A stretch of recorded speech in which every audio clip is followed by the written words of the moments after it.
that we need you in office. We need you in Richmond, and we need more state legislators like you. And I'm so thankful to everybody who's here for understanding what's at stake right now, because my election's a long way off.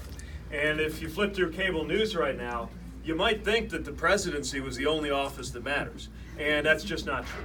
So many of the key decisions that shape our everyday lives are made in state legislatures. Arguably, there is more power in these offices that are at stake in 52 days than any other level in U.S. government.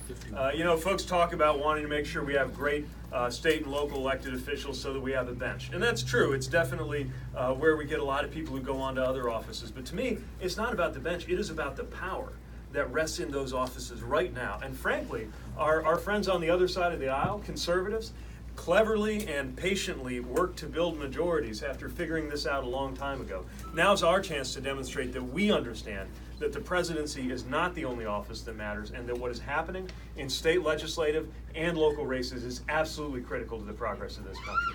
Now, I know you already get that. So my main purpose here is to thank you and to urge you to keep that energy up all the way through Election Day, because so much is on the line. This is the anniversary of my Wheels Up Day.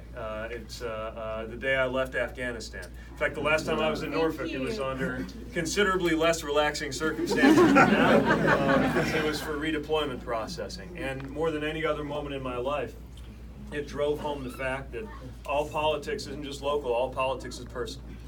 Every decision made in those big buildings where legislators meet is personal for somebody. Every decision made in the White House matters because our everyday lives go different. Our everyday lives are different when there is health care available to everybody, when we have a different approach on how to keep America safe, when we do something about common sense gun safety. I don't have to tell folks here that everyday life is impacted by things like climate change. It isn't just happening on the North Pole. It isn't just a piece of ice breaking off the Antarctic. It is what is happening right here in this area. It is happening today. And we need people in office who understand what is at stake. And I'm so glad Phil talked about the condition of our democracy too.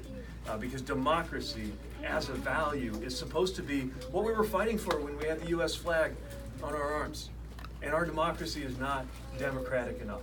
Districts are being drawn to where politicians are picking out their voters instead of the other way around. Money is outvoting people. We have got to do a better job, and that starts with the message that we send, that you get to send, that you have the power to send to the entire country with the results that are going to happen in this 2019 election. So I will be very eagerly watching blow by blow to see what the results are as we send fantastic Democrats like Phil into office. And I want to thank you in advance for everything you're going to do to get that done, and everything we're going to ask you to turn around and do for the elections. But make no mistake, this is where the action is right now. It's why I'm here. It's why you're here. And thank you for everything that you're doing to make sure that we get the right result.